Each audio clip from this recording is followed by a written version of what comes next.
How's it, guys? So using your phone as a video camera has become very popular to do videos these days. And what I want to do today is share with you 6 quick tips on how you can make your footage and your audio on your phone sound a little better.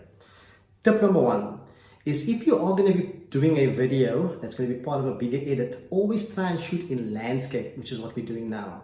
Because if you are going to do it in portrait, your poor video editor will have to find something to put on the sides, and if somebody else is sharing something else that's in landscape, it just messes the whole thing up. You get a lot better footage when you shoot in landscape. Okay, so still part of tip number 1 regarding the frame position is to see how you framed inside the frame itself. So in other words, what I'm talking about here is, where do you sit in the screen?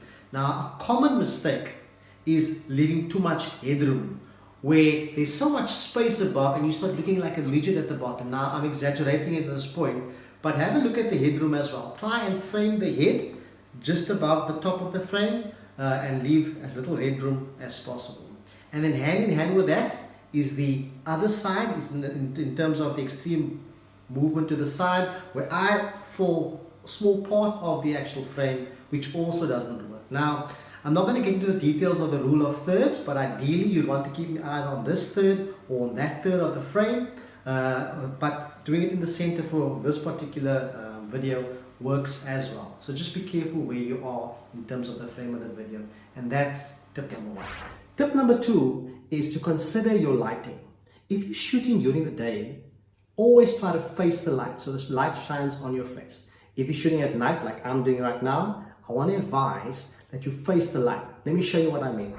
This is me facing the light. You can still see me, maybe not the best lighting because my backlighting is not there, but at least you can see me. This is me not facing the light. Now all you see is my silhouette. My face is not shown. So advice number 2, or tip number 2, is always try to face the light.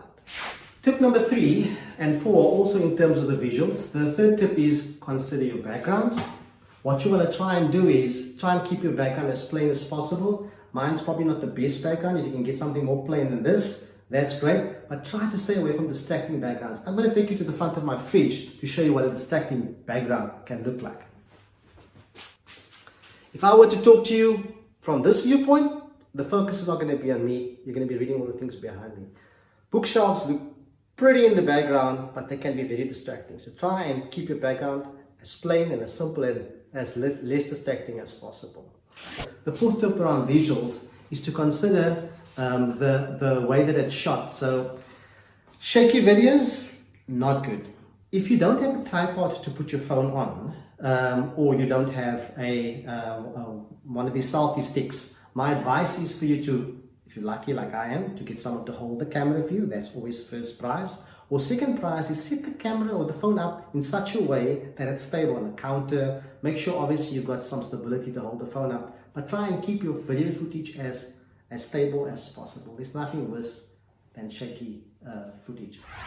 And then the last 2 tips are based around audio. So the first one is consider the background noise.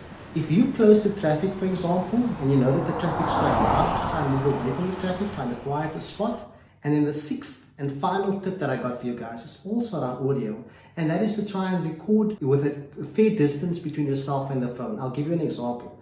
If I keep the phone too close to me and I've got a loud voice, what's going to happen is my audio is going to start clipping and you're not going to be able to hear me.